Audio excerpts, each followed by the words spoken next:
Баршаңызға сәлем, құрметті көрермендер. Бүгін сіздерге өте ерекше жолмен жасалынатын әрі сочный болып шығатын осындай керемет мантының жасалу жолымен бөлісетін боламын. Бұл әсіресе манты түйе алмайтын адамдар үшін өте керемет лайфхак, және уақытыңызды да осылай жасап үнемдесеңіз болады.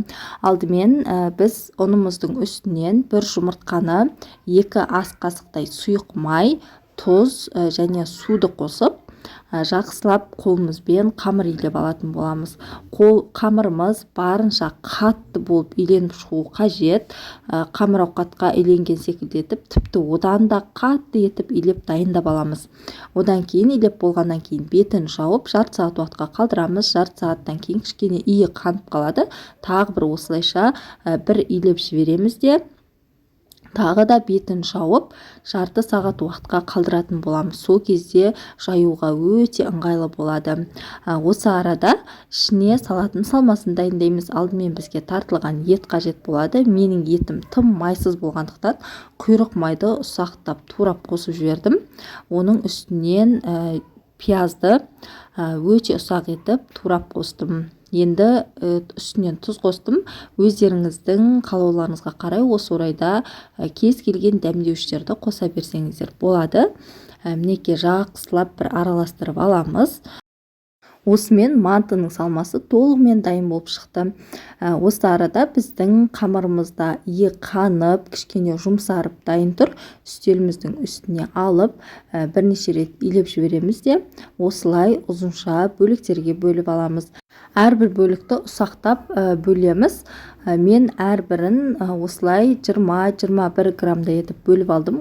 Сіздер көз мөлшермен бөліп алсаңыздар да болады. Ең бастысы әрбір ұсақ зуалаларыңыз бірдей болып шығу қажет. Бөліп дайындап болғаннан кейін қолымызбен әрқайсысын осылай илеп дайындап аламыз.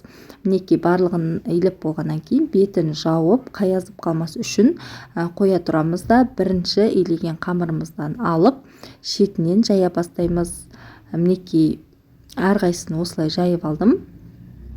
Біз қамырды қатты жұқада емес, қалыңда емес, орташа тығыздықта жайып алуымыз қажет. Ортасына салмасын салып қамырды жапсырып аламыз. Осы орайда ең оңай, пельмен түйе алмайтын адамдар үшін ең керемет лайфхак. Бізде зубочистка, яғни тіс шұқитын құралмен видеода көріп тұрғандарыңыздай осылай өткізіп аламыз да осымен пісіруге жібереміз. Қамырымыздың арасы піспей қалады деп ойламаңыздар, өте әдемі болып пісіп шығатын болады. Міне дәл видеода көріп тұрғандарыңыздай етіп жасайсыздар. Пельмен түйе алмайтындар үшін керемет лайфхак. Бір жағы уақытыңызды да үнемдейсіз.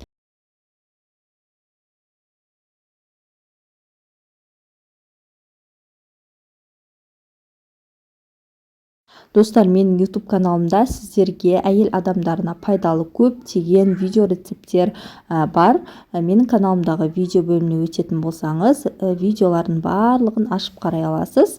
Мінекей достар, осылай барлығын түйіп алғаннан кейін мантаваркамызды майлап аламыз да, әрбір түйілген мантыны дәл осылай сұйық майға бетін ғана аунатып аламыз.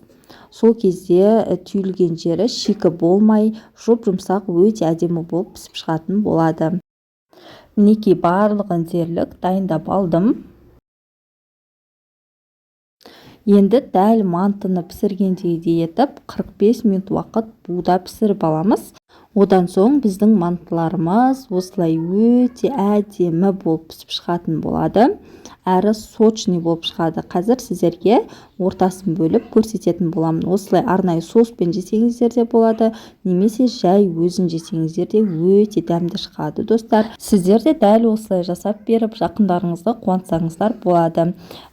Зубочисткасы алынбай қалады деп ойламаңыздар, өте оңай алынады. Мінекей өзі сондай сочный болып шығады.